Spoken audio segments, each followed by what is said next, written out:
What's up, guys? This is Mark. And this is Devin. And you are now tuned in to this week's episode of Vibe LA, your weekly breakdown on what's happening all across Los Angeles. Every week, we cover a range of topics: music, real estate, lifestyle, fashion, events, culture, and so much more. In this week's episode, we're going to be breaking down a few things. One, we're going to be covering 3D printed homes. What? Mark Zuckerberg's new scandal with the data leak. Uh-oh. And Airbnb behind the scenes with our guest speaker, Austin Rader. Spilling on some horror stories, some crazy scandals. I got a couple stories of my own, so let's kick it off. Let's go. Oh, yeah. Let's do it, dude. Episode 13? Are we on 13 already? Oh, man, we're on 13. Killing the game. All right. So, bro, what is a 3D printed house? Bro, let's kick this off with a 3D printed house. So imagine, you're going home and you're seeing all these listings and you're like, man, I'm tired of renting. I want to buy a house, but I don't have the funds. And there's no room where I want to live. I just don't want. I want to build something, but I can't because it's too much money. So I don't know what to do. Well, guess what? What? We can print your home 3D. What do you mean? A 3D printer by the company Icon is launching off a development to print single-story homes at 650 square feet. Sounds Absolutely like you're insane. reading that from an online article. I am. Wait, that's crazy though. So wait, you're saying that if I had like a piece of land and I didn't want to shell out a ton of money, working with developers and working with architects and working with builders and getting city approvals, probably still need city approvals, but you're saying that I can just like hit up a company that could come and print a house for me? And guess how long it takes? How long? 12 to 24 hours. That is insane. Wait, so you don't need... How does that work, though? So, I mean, do you have to talk to, like, the city first? Or, like, can you just, like, be like, yo, so I have a piece of land. They're going to test it out in other countries first. So the first one, if all goes well, is going to be in El Salvador next year. And 100 homes will be constructed. Oh, wow. Yeah, dude, it's going to be crazy. Would you live in one? I mean, what do they look like? Like, wait, if it's printed, like, how can you print wood? And how can you print, like, metal? Like, I mean, what's this going to... We do 3D printers. I mean, I'm not going to say this for sure, but I mean, I'm pretty sure they can start doing, like, human organs for, like, donors and stuff. Really? Yeah, pretty crazy stuff. So, That'd be insane. So, okay, so you could have a house. I mean, does it look like a normal house, or is it going to be, like... I mean, it looks pretty modern to me. It looks almost like a little bit of futuristic. They're small, 650 square feet. I mean, it has like a little porch and it's really small, but yeah, I'm looking at this picture and, now. Like, beams and it looks like a legit house. I mean, it does, yeah. I mean, that like the base part, like the walls and the the perimeter of the property looks like it was printed, almost like layers of concrete. I mean, and then the roof actually looks like it was wood that was. Here's the thing, though. If it's a 3D printer, I mean, you can print any image. So, I mean, you can do different styles. I'm sure with more luxury listings eventually down the line, they're gonna charge more, but. Pretty fascinating, bro, to be honest. It is, yeah. I mean, you could definitely expedite the process. What about the home inspection? How do you do that? Yeah, I mean, you could just like 3D print to fill in a hole, or like 3D print so to weird. like, I don't know, like if one of the supports is messed up, you could just like 3D print that and be like, yo, it's all good. But yeah, they actually, pretty sure they're associated or they're running a side company that does sustainable home upgrades with 3D printer too, which is pretty cool. So it's cool. Using a Vulcan printer. In case anyone knows what that is. But they can print an entire home for $10,000. And the plans cost about $4,000 per house, which is about 650 square feet. So it's much cheaper than, the typical, home out here in the United States. Definitely. I mean, there's more than, that's, one type of alternative housing style. I heard of another one. It's actually, people are getting these kind of converted houseboats that are essentially floating houses that they're building in the like Marina del Rey area, anywhere where there's like a harbor or docks. You could basically hook up a house that's floating on the water, and think about it this way: you don't really have to pay the real estate like costs. You don't have to pay the land. You don't have to pay for the land. All you're really paying for, I mean, you're gonna have to pay a dock rental fee, but other than that, you have like a fully functioning house that's on the water, and you could theoretically just take it out, like unhook it, and go, go out, 500, 1,000 feet, a mile check this out, out though. So be floating in the middle of the Pacific, and then come back at night. But so check this out though. I mean, this whole movement kind of came about after the whole tiny home movement thing from the millennials, really buying and investing in these tiny homes. Yeah. So, the average New York apartment is about 866 square feet. So these 3D printer homes can go right now up to about 800 square feet. of printing a home. So I mean, it appeals to a certain demographic, and the price is, it's there. How much does it cost? I just said $10,000 and then $4,000 for the plans. Okay, so you're gonna still have to get the land, though. I mean, the land you're looking at what? I mean, depending on the size of the parcel, let's say 100,000 round number. Well, I mean, think right? about this. Buildable land. Think about this. Manufactured homes they go for anywhere from like $400 to $1,000, even up dollars a month for the land lease. Yeah, for the land lease, exactly. I'm not saying a land lease. I'm saying you'd buy the land. But I think it's a great idea. I mean, it's an alternative. Definitely, another thing for potential, new home buyers to consider, as the cost of real estate in LA and in other cities around the country is just shooting up like a rocket ship. Yeah, they're like you can live in your own little Yoda hut, 3D printed Yoda hut. That would be sexy. Oh my gosh. All right. So, you hear about the news this week with Mark Zuckerberg? Facebook's like going down, bro. Yeah, dude. Now's about time to buy stock.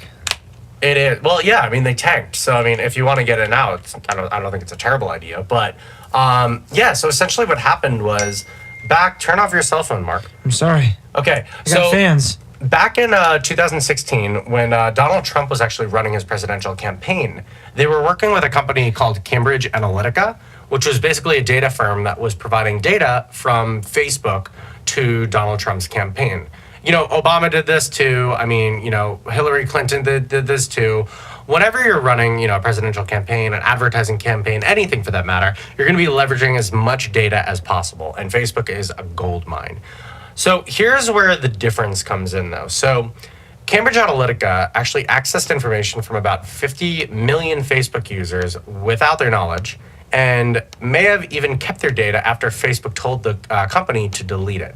So Yikes. This has been it just came to light that this was Facebook was aware of this, for some time now.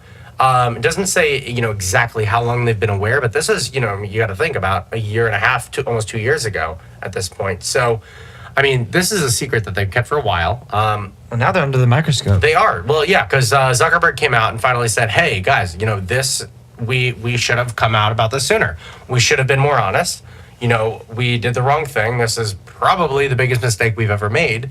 And you got to think, I mean, look, we put so much trust in these social platforms like Facebook and Instagram, which is basically Facebook. But do we though? We actually do. I mean, think about it this way. Half of your logins to everything in your life, you just click log on through Facebook, right? I mean, all social medias, yeah. But I mean, like, how much do you actually trust though past that? As you, as a But person, it's not even about that. That doesn't matter because you're literally just accepting it as the way of the world. You're giving them access, whether it's, you're aware of it or not, to all of the data in your life, where you're going, who you're talking to. I mean, people are talking about, oh my God, I'm seeing advertisements because I was talking about buying, Nike shoes the other day. Now they're targeting me like literally. That's true. 10 minutes later. Like they're listening, I mean, and you're signing off onto all of this. So this is data that is so private and so, valuable. But I mean, you're looking at companies like Facebook that are taking this, allowing these third-party, data companies to sign on and have access to this without your knowledge. I don't know. It's a little suspicious, man. I mean, I think it's a little suspicious too. But at the same time, though, I mean, how much has this been going on, though? I mean, I don't think it's just Facebook. I think that it's not just Facebook. I think that there's many other aspects to the online marketing, to the social media. There is. I mean, we don't even know about. There is. Look, I mean, I actually have a background in digital advertising. If you guys are interested in seeing how much of your data is being shared, go to Google, type in, it's called Ghostry, Ghostry. Download it. It's a Safari and I think Firefox plug-on. Basically, it'll allow you to see, any web page you visit, all of the cookies and the pixels that are on those pages, tracking you and sending data to these data, aggregating companies, selling it then to advertisers to retarget you. I mean, this is your information, just anything you do online. You're, typing in some weird stuff on Google, or you're like just buying a pair of, I don't know, like socks. They're going to know what you're shopping for, and the information's out there. People can access that, so it's kind of trippy.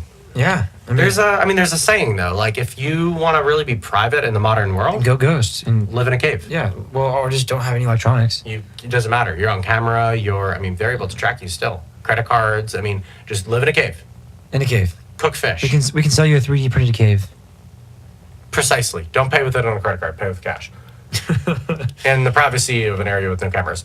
But okay, yeah, I mean that's kind of interesting. No, yeah, definitely. We'll see what happens there a little bit more and more. So when it comes to privacy, let's let's go over to the Airbnb conversation with your buddy over here. Your brother. Yeah, my actual brother, Austin Rader. He's going to talk to us a bit about Airbnb, a couple of stories that are funny, horrific, kind of some tips and tricks about the business, about Airbnb. So without further ado, I would like to introduce Austin Rader. How's it going, guys? We're doing quite swimmingly, man. How are you? I'm pretty good. Very good, very good. Austin, so thank you again for coming down from your house in Vegas, actually. Yeah. And, super awesome to see you. Always love having you here. Tell us a bit about kind of what you did for Airbnb. So what I did, I was a trip case manager. So if you had any problems on a trip that you're going on, you'd call in, you would get to me. I would make sure to get all of your problems resolved. I would mediate between you and your potential host, and I would just make sure that everything goes smoothly. And did everything always go so smoothly? Oh, no. Definitely not. You're calling into me for a reason. Thank God, because you come with the stories. Oh, exactly. Good. Okay. So tell us kind of like a typical day-to-day, on the scale of crazy 1 to 10, how crazy were your calls usually each day to day? Well, towards the end, I got a little bit less of crazy calls, but when I first started there, I got some really insane calls. There would be times where, for instance, it was right when I started, it was my first couple weeks, a guy went down to Italy. He was from California, actually, and he went over to this apartment he was supposed to stay at. However, when he got there, it was actually an empty dirt lot. The entire apartment building was faked. Wait, so you're telling me that a guy from Los Angeles flew all the way across the globe to Italy, was super stoked for his awesome Italian vacation getaway, probably staying in somewhere that looked like a villa, and he got there and it was a dirt lot? Yeah, you got to be real careful when you're looking for listings on Airbnb and make sure you know what to look out for. So I have a similar, one of my friends actually just went to New York with a group of friends actually, and they found this really cool looking apartment. They went to go check it out and they went to sign in the building. But when they showed up, apparently the building did not allow Airbnbs, so they weren't allowed to go into the unit. They were having some issues getting in. So when they were at the front, they went down to the front desk, and basically they were kind of shit out of luck. They had nowhere to go, nothing to do, and the building told them, sorry, that sucks. Airbnb is going to refund you your money, but they were in New York. They were not from New York, and they had nowhere to fucking stay. So, wow. Yeah. Wait, Austin, tell us about the Fire Island. Ooh, Fire Island. Okay. So, I got a call a few months back. There was a guy in New York. Apparently, from what he told me at least, he got off at JFK, and then he used his last $50 to go take an Uber down to Fire Island, which is right off of the main tri-state area. And he had an Airbnb listing there. However, when he got there, it turned out that the host didn't know he was supposed to come, and he already had people from another site staying there. So this guy used his last $50 to get down to the island. He was at the bottom of the island. It was about 10 miles away from getting back to the city. He had no money to get back, and there was no other listings, no hotels for us to book him at there. So he ended up sleeping on the beach that night. Sounds like he has his financial priorities. Financials. Why did I stumble there? Yeah, that's pretty crazy though. So, okay, tell us a bit about, maybe some tips and tricks with Airbnb, how to maybe avoid extra charges, how to get better deals, a couple of tips and tricks, how to cheat the biz. Well, with that, we don't really have too many ways to do that. However, I will be able to explain how to basically find a good listing so you're not stuck like the guy on Fire Island. So you want to go ahead and make sure that you're always reaching out to the host beforehand, making sure that their place is available before you book it. You always want to look for people with great reviews. You always want to check their reviews because the reviews are based off of everything on that site. You want to make sure you find superhosts. That's a really big thing. The superhost, they have to go through a lot of qualifications in order to get that status. And with that, whenever they are a superhost, they're basically good to go. That's a good listing for sure. Is that like a super like on Tinder? Yeah, exactly. Super like. Yo, so tell us more about the pig in the bathtub in Santa Monica. Okay, so I got a call once where there was a person who was staying at a listing in Santa Monica, And when they left, it's typical for the host to go in. They either have a cleaning service or them who goes in, cleans up the place for the next guest. And when he went into his bathroom, there was actually a baby pig inside of his bathtub in the listing. So he called us to try to figure out what to do with it. With that, we couldn't get in contact with the guest. Neither could he. And then he ended up having to, I don't even remember what he had to do. I think he had to euthanize it. Oh, no. I think he called animal control and they took the pig. Oh, my gosh, dude, what? Wait, tell him about the one with the colt that was inside that wouldn't leave. Okay, so it wasn't a cult that was inside that wouldn't leave. It was actually the fact that the entire town was a cult, and the host was a part of that cult. So I had someone call in who he wanted to stay. It's a city called Oregon House, California. It's up in Northern California near wine country, I believe. And he booked the place, and then he did a little bit of research after because something seemed weird to him. It turns out that the entire town is based on this cult called the Fellowship of Friends. And he found out there was all these hosts over there. They were all connected to each other. They were all a part of this cult. And that his host is a part of the cult as well. So he needed to cancel his reservation because he didn't want to stay in a cult town. Oh my gosh. Wait, so what happened with that? Did he get his money back? I actually just ended up giving him his money back. It was, I wasn't dealing with it. I just gave him back. It was like $1,000. Are you kidding me? Oh my gosh! So what does $1,000 in Cult Town give you? What kind of house? It was a very big house. I think it was like a 5-bedroom. Like I don't know the square footage. We don't have that information. It looked at least like 4,000 square feet. Wow. It was beautiful. Was the furniture made out of bones of humans? I think so. Yeah. That's so scary. I would be out of there so fast. Yeah. Though. Actually, Austin booked a Airbnb for us in Malibu. On the beach, right next to the Malibu Pier. Really awesome. And what did that one go for? Without the discount? Without the discount, it was with all the taxes, fees, and everything, because LA County likes to tax terribly. $400 for 2 nights. Okay, that's not bad. It's really not bad, because everything else in the area was about like $2,000 per night. Wow. Yeah. So why always went so cheap? Well, it was a little studio. It was a 1-bedroom apartment compared to everything else out there being like a giant beach house, 5-bedroom mansion. And those go for how much? Like $2,000 a night. Some will go for up to $12,000 a night. Wow. So you think it's a good idea for a couple of homeowners, maybe if they're kind of in limbo with getting their house rented out, or if they're kind of tired of tenants, to maybe throw it up on Airbnb? I definitely would recommend it. I would just make sure that in your cities, in your states, make sure Airbnb is good to go. Some places aren't without permits, like Las Vegas, for example. Just make sure, check with your local ordinances. If it's okay, definitely do it. How did they check?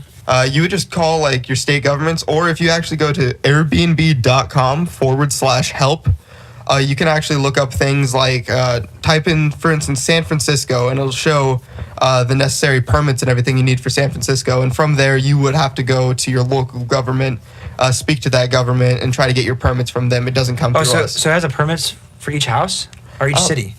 It depends on the city and state. Most states don't have that. Places like San Francisco, however, you have to have a permit to let anyone stay at your house for under 30 days. Interesting. I wonder if they did that just because of like rent control type things. That's exactly what it is. So yeah, that makes sense. Yeah, places like that, Chicago, just like the bigger areas, they're trying to shut down Airbnbs. Same with New York. Yeah, like Fire Island. Exactly. So tell me about is there a lot of vacancies in these houses that are $12,000 a month, or are they pretty booked up? It depends on the area. Most of them... Let's say Malibu or Santa Monica. Malibu or Santa Monica. Those actually get booked quite often, I would say. Wow. Because there's a lot of people on the site. There's a lot of celebrities. For instance, one time I saw Joel Zimmerman. He was trying to book a listing over for Coachella. It was a $50,000 reservation. Shut up. Yeah, for 3 days? Yeah, the host had no idea who he was, actually. She called in because he was just asking her questions that she couldn't answer, so she asked me. I saw the name. It looked really familiar. I saw his profile picture. I was like, oh, wait, that's deadmau5. That's crazy. How cool. How big was the house? Oh, I think it was like a 12-bedroom house. So she had it set up to where there was 3 different like areas on the property that you could stay at, 3 separate houses, and then the 4th listing she had was all of those combined. So he was trying to rent out the entire what's the word I'm looking for when there's like multiple properties? A duplex maybe, or maybe like a duplex. I'm trying to like a compound. It was a compound. No way. Yeah, it was a giant compound. Wow, that's cool. Fascinating. Well, Austin, thank you so much for the information, bro. It's actually time for us to wrap up the podcast. Thank you again for coming in. Awesome. Thank you so much for having me. Yeah, of course. All right, guys, moving forward. Last thing, we have a new song by No Etiquette. We're going to drop it. Getting great traction. Go check us out. SoundCloud, No Etiquette, or Spotify, No Etiquette. And show us some love, all right? We're getting some good traction, some good feedback. We want to share with you guys. All right, without further ado, No Etiquette, out!